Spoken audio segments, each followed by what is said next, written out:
설교 전에 박수 받으면 괜히 이상해요. 근데 박수 치신 분들은 수준이 있는 분들이에요. 정말 어린 한 꼬마가 밤에 하늘을 팍 뚫어지게 바라보고 있습니다. 그 모습을 옆에서 지켜보던 아버지가 그 아이에게 와서, 얘야, 너 지금 뭘 보고 있니? 아빠, 저 하늘에 달 있잖아. 그래, 달 있지. 왜? 오늘따라 저 달이 너무 아름답다. 저 달이 너무 황홀하다. 그러면서 이제 그 다음에 그 아이, 어린 꼬마가 하는 말이, 아빠, 언젠가 나 저 달에 가고 싶어. 그 말을 들은 이 아버지가 머리를 한 방 쥐어박으면서, 야 이놈아, 정신 차려 이놈아, 네가 어떻게 해서 저 달을 가. 그렇게 안 하고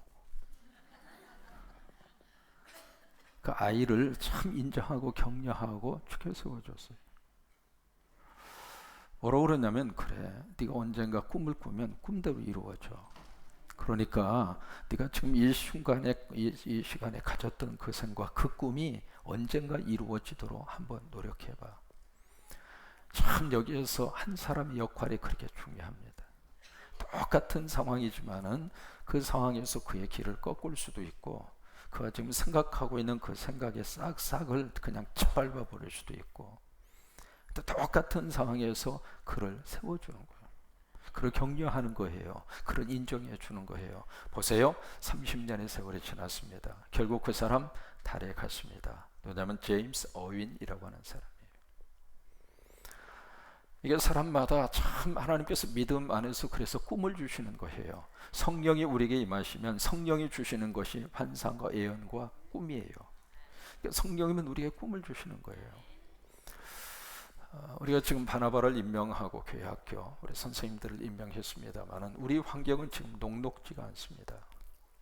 지난 어느 목사님 오셔서 탄식하고 그래요. 참 목사, 지난 1년 동안 우리 교회 딱 2명밖에 안 왔다는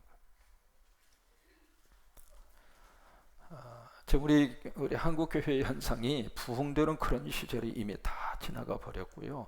교회 안에 새로운 가족을 눈을 씻고 찾아볼래야 찾아볼 수 없을 정도로 지금 말이죠, 마이너스 곡선이, 충격적인 마이너스 곡선을 획획 그어가고 있습니다. 이것은 이제 어느 한 개교회, 어느 개교회의 문제뿐만이 아니라 교단적으로도 마찬가지고요. 우리 한국 기독교 장로회도 마찬가지고 군산노회도 마찬가지입니다. 우리 노회도 벌써 지난 1년 동안 상상할 수 없는 숫자의 하향 곡선이 그어지고,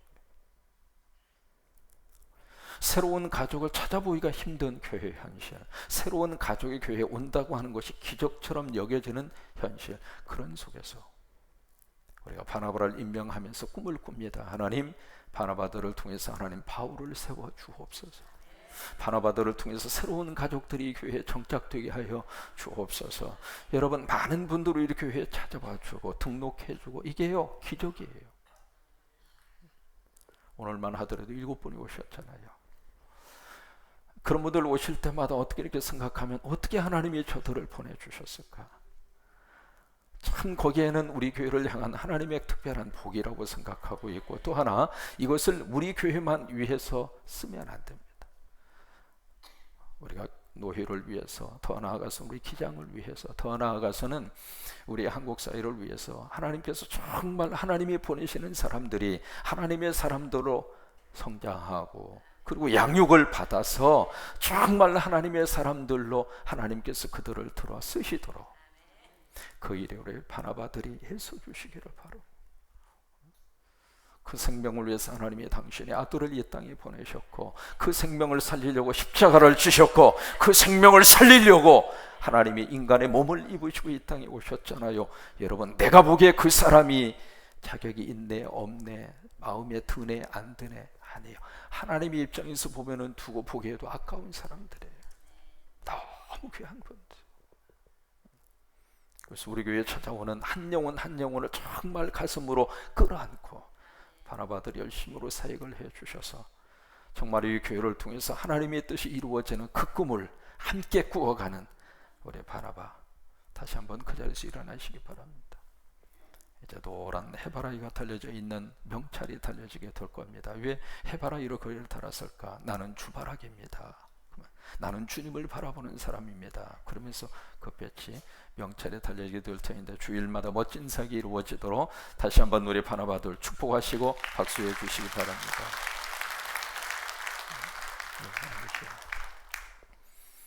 교회학교도 마찬가지입니다. 교회학교는 더 심각합니다.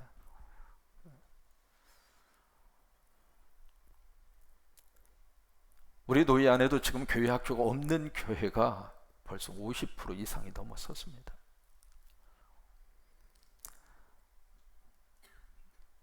이미 우리 그런 생각 많이 하잖아요. 옛날에 주일학교 뭐 몇백 명, 뭐 중고등부 몇백 명, 이미 과거입니다.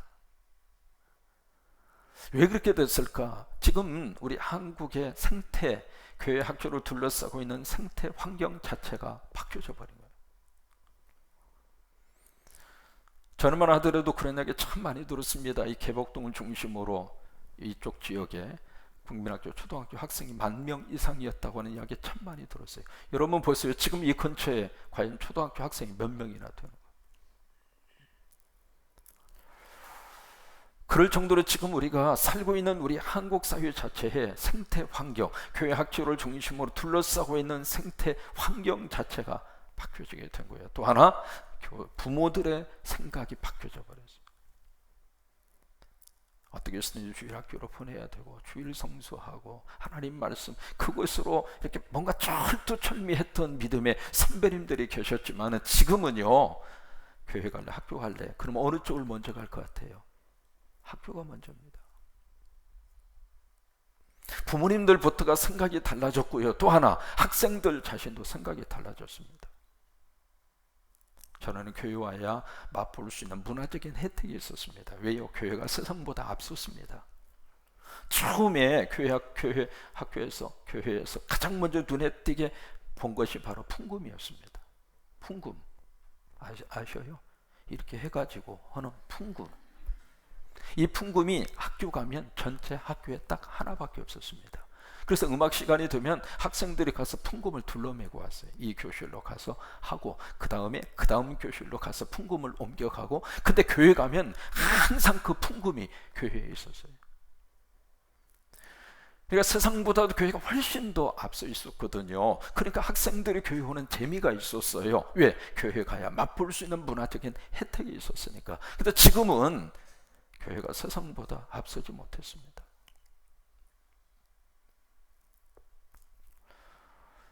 이런 속에서 참 교회 학교를 유지하고 교회 학교를 부흥시킨다고 하는 것은 정말로 하나님께서 역사하시고 하나님이 도와주시지 않으면 안 되는, 다 관심을 기울여 줘야 되고, 그냥 왜 교회 학교 부흥이 안 되느냐, 왜 그것도 못하느냐 탓하고 저기 할 문제가 아닙니다. 지금 우리 환경 자체가 그래요. 이것은 가면 갈수록 더 심화가 될 가능성이 훨씬 더 많습니다. 지금 한국의 전체 대학생 가운데 교회 나가는 퍼센테이지가 딱 2%밖에 안 됩니다. 이 퍼센테이지는 갈수록 더 줄어들게 됐고요. 지금 가장 심각한 것은 중고등부입니다. 중고등부 학생들이 교회에 오지를 않습니다. 왔다 가도 고등학교 3학년만 되면 썰물처럼 다 빠져나갑니다. 여러분, 이것이 지금 부정할 수 없는 우리 교회 학교의 현실이라 그 말이에요. 근데 이 현실 속에서 또 하나 위기 중의 위기가 교사로 헌신하려고 하는 교인들이 없다는 거예요. 서울의 대형 교회입니다. 말씀드리면 알만한 그 교회예요. 그 교회의 교회학교 책임자가 뭐라고 하는 줄 알아요? 연말만 되면 눈을 쓰고 눈을 켜고 불을 켜고 교회학교 헌신자 교사로 헌신할 사람을 찾는데 안 채워진다는 거예요. 수만 명 출석하는 교회입니다. 그 정도로 가면 갈수록 이렇게 뭔가 교사로 헌신해야 되겠다고 하는 열정과 그 감동을 가지고 헌신하려고 하는 사람들이 갈수록 줄어들고 있는 거예요.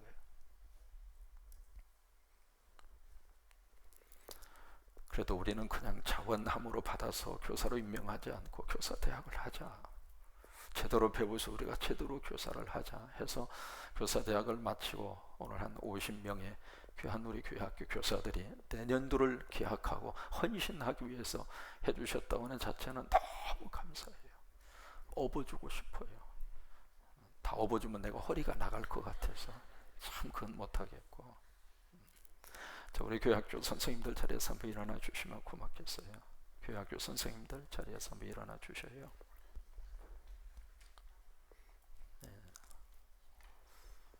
한 분 한 분 너무 소중한 분들이고 하나님이 이들을 통해서 귀한 역사를 이루실 거라고 믿고, 제임스 어윈처럼 저는 이분들을 통해서 꿈을 꿉니다. 하나님이 이분들을 통해서 귀한 교회 학교 부흥의 꿈을 꾸고, 우리 선생님들 때문에 우리 자녀들이 잘 되는 꿈을 꾸고, 또 우리 교회 학교 때문에 이 지역에 살아나는 꿈을 꾸고, 더 나아가서 미래 우리 한국 사회에 멋진 하나님의 사람들이 우리 선생님들을 통해서 탄생되어지는 꿈을 꿉니다. 그 꿈대로 이루어질 줄로 믿으면서 여러분 크게 박수 한번 해주셔요.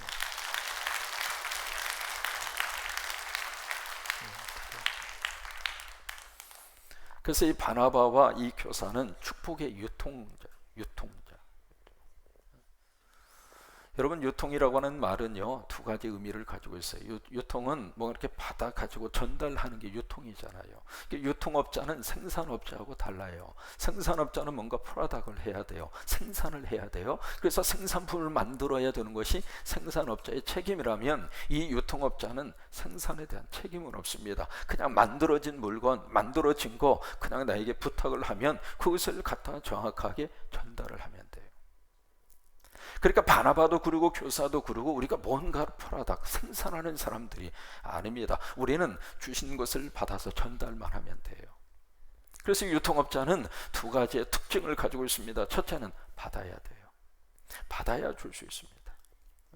받지 않으면 줄 수가 없는 거거든요. 그러니까 유통업자인데 뭔가 누군가가 나에게 물건을 맡겨야 되잖아요. 맡긴 것이 있어야 내가 누군가에게 전달을 할 수 있는 거잖아요. 그런 것처럼 바나바도 그러고 교사도 그러고 뭔가 받아야 돼요.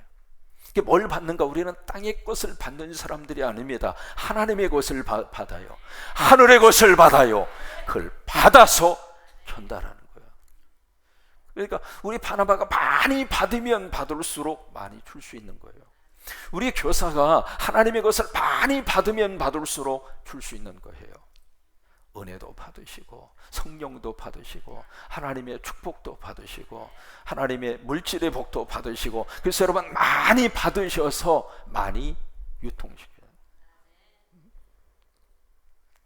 두 번째 유통업자의 두 번째 특징이 있습니다. 전달하면 돼요. 영어로 말하면 딜리버리 하면 돼요. 재미있는 거가 미국의 분만실에 들어가면 분만실을 영어로 뭐라고 써져 있느냐면 딜리버리 룸이라고 써져 있습니다. 딜리버리, 한국 발음은 델리버리 그렇게 표현하더라고요. 그게 무슨 얘기예요? 배달하는 방이라 그 말이에요. 처음에 그것을 딱 보면서 성서적이다 그 생각이 들었어요. 여러분, 우리 가정의 생명 하나님의 것인데 하나님이 우리 가정에다가 딜리버리 해주시는 거예요. 그 딜리버리를 지금 누가 하고 있는가? 산모가 하고 있는 거예요. 산모 하는데 그 딜리버리 하는 순간 너무 힘든 거예요. 온 몸에 뼈가 다 으스라지도록 그냥 고함을 치고 입에다가 뭘 물고. 왜요? 그 고통 저는 모릅니다. 안 나봐서. 근데 우리 엄마들은 그 고통을 뼈저리게 느낍니다. 그렇잖아요. 그 고통을 느끼면서 속으로 그런다고 그러잖아요. 이놈 만나서가 내가 이 고생을 한다고. 또 하나 결심을 한다고 그러죠. 내 다시는 안 낳겠다고. 근데 잊어버리고 또 나요. 그러니까 분만실이 그래서 영어로 딜리버리 룸이라고 그런 거예요. 배달해주는 방이라 그 말이에요. 그래요, 마찬가지입니다. 우리 바나바도 그러고 교사도 그렇고 하나님의 것을 받아서 전달하면 돼요.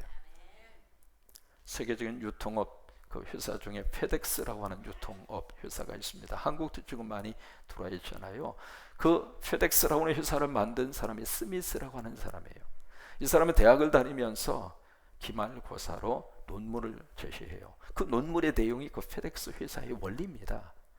그 딱 제출을 하니까 교수가 하는 말이, 야 이놈아 정신 나가서 이런 회사 차려서 무슨 되겠어? 하고 F학점을 준 거예요.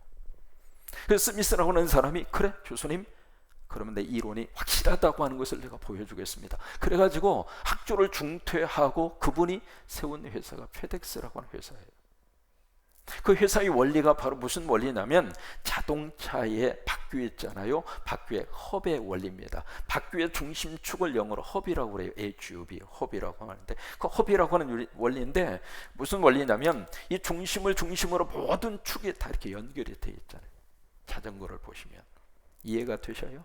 이해가 되시면 교사만 끄떡끄떡 끄떡끄떡 모든 축의 이 헙을 중심으로 연결이 돼 있다 이 말이에요. 그 스미스라는 사람은 무슨 생각을 했느냐면 어느 곳에서 물건이 있든지 간에 이 헙으로 와서 중심축으로 와서 여기서부터 모든 물건이 가면 시간도 절약하고 정확하게 전달할 수 있겠다. 그게 이제 페덱스라고 하는 회사의 원리예요. 그래서 그 헙을 중간중간에 되게 맞춘 거예요. 아시아는 홍콩이 헙이에요. 그래서 페덱스를 붙이면은요, 물건을 붙이면은 각 나라마다 헙이라고 하는 곳으로 다 모여요. 그러니까 한국은 어디로 모이고, 그다음에 아시아는 어디로 모이고, 그런 식으로 모인다 그 말이에요. 모여가지고 거기서 각 나라별로, 각 저기별로 이것이 배달이 될 수 있도록. 미국에서는 그 헙이 어디냐면 테네시 멤피스라고 하는 그곳이에요. 거기 헙이에요.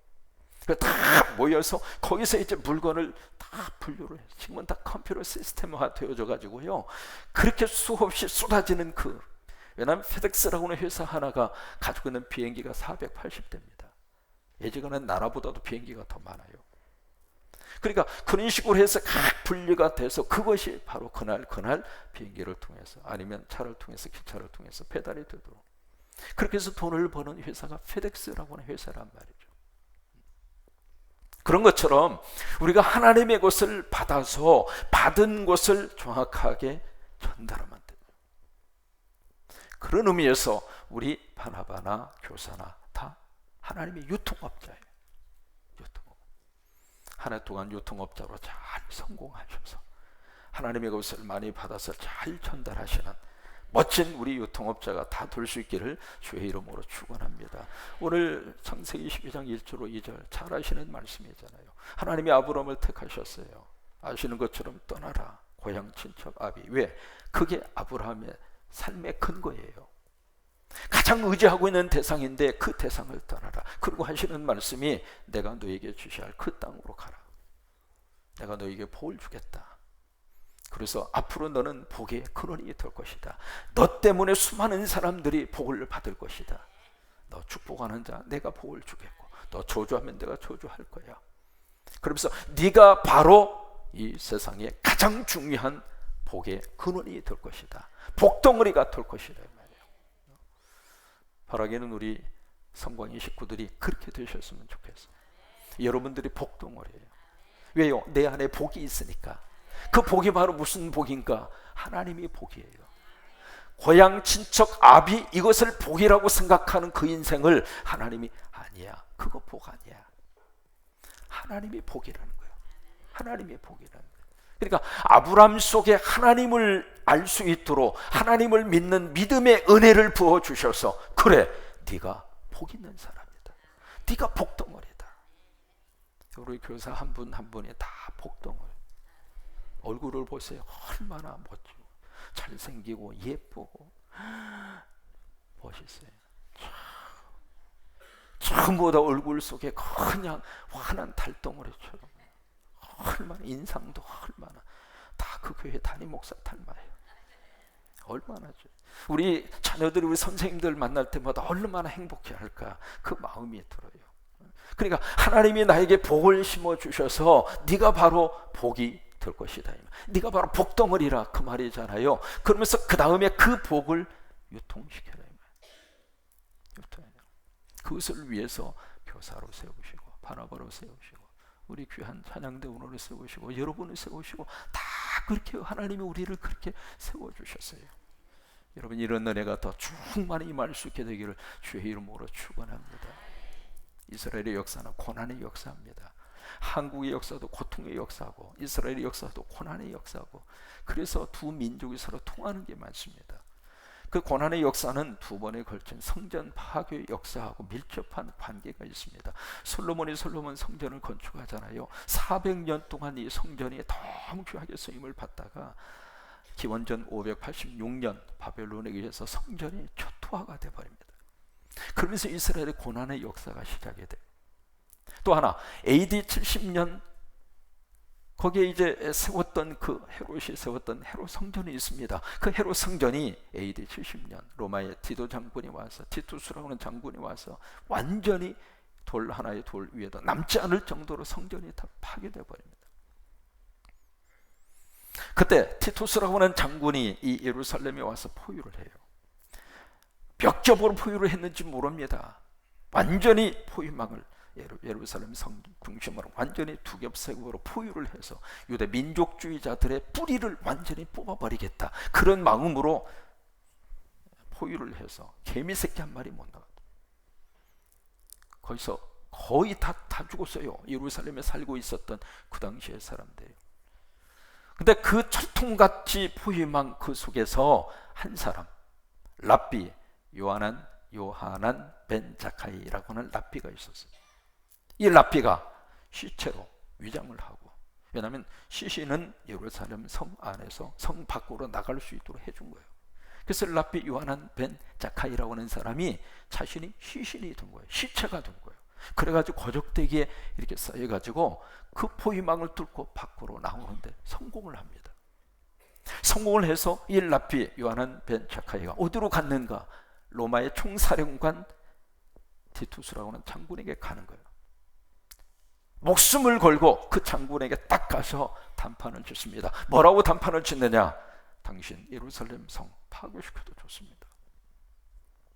그러나 딱 한 가지, 이것만 나에게 약속해 주십시오. 그게 바로 뭔가? 이스라엘의 저쪽 해안가에 야자부라고 하는, 자카부라고 하는 조그마한 마을이 있습니다. 그 자카부라고 하는 조그마한 그 마을에 가서 내가 거기서 아이들을 가르칠 수 있도록 그거 하나만 허락을 해달라. 그래서 이 티투스 이 장군이 가만히 생각해보니까 뭐 그거까지 거 가지고 알았다고, 그거 알아서 하라고. 그리고 예루살렘 성을 철저히 파괴시키고 거기 유태인들이 다 죽어요. 죽는데 이 바로 요하난 벤 자카이라고 하는 이 사람이 그 야분에, 아까부터 제가 뭐라고 그랬어요? 동네 이름 뭐라고 그랬어요? 야분에입니다. 야분에. 수정. 야분에라고 하는 동네로 내려가요. 이 랍비가 내려가서 거기서 뭘 했는가? 회당을 세웁니다.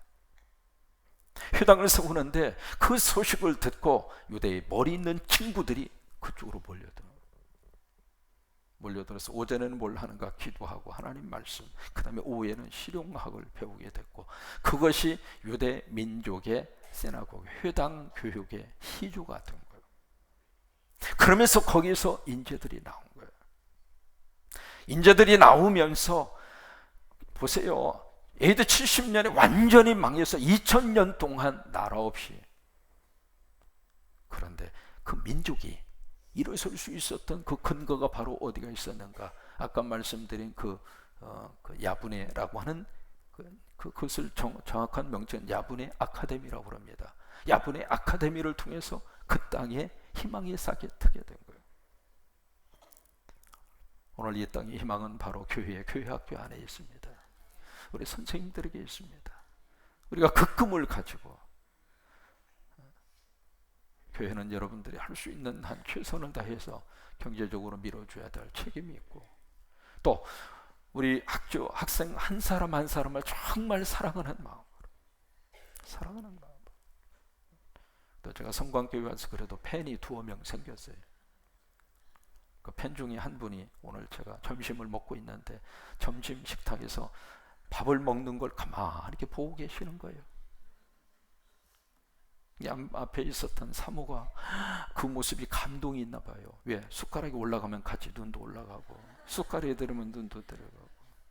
제가 이 교회 와서 그런 사랑을 받고 있는 팬이 있다고 하는 것쯤은 꼭 기억해 주셨으면 좋겠습니다. 그 팬이 바로 성광 어린이집의 원아 학생입니다.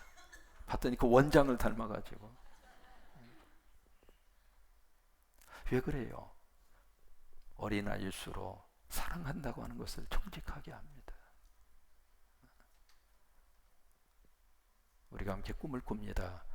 앞으로 이 교회를 통해서 멋진 하나님의 사람들이 길러지는 꿈, 그리고 하나님이 영광을 받으시는 멋진 꿈, 이스라엘을 이스라엘 되게 했던 그 야분의 아카데미가 바로 우리 교회 학교에서 이루어지도록 우리 선생님들의 수고에 감사하고 여러분들의 수고와 헌신을 통해서 또 다른 하나님의 사람들이 멋지게 길러져 가도록 그런 축복이 넘치게 되기를 주의 이름으로 축원합니다.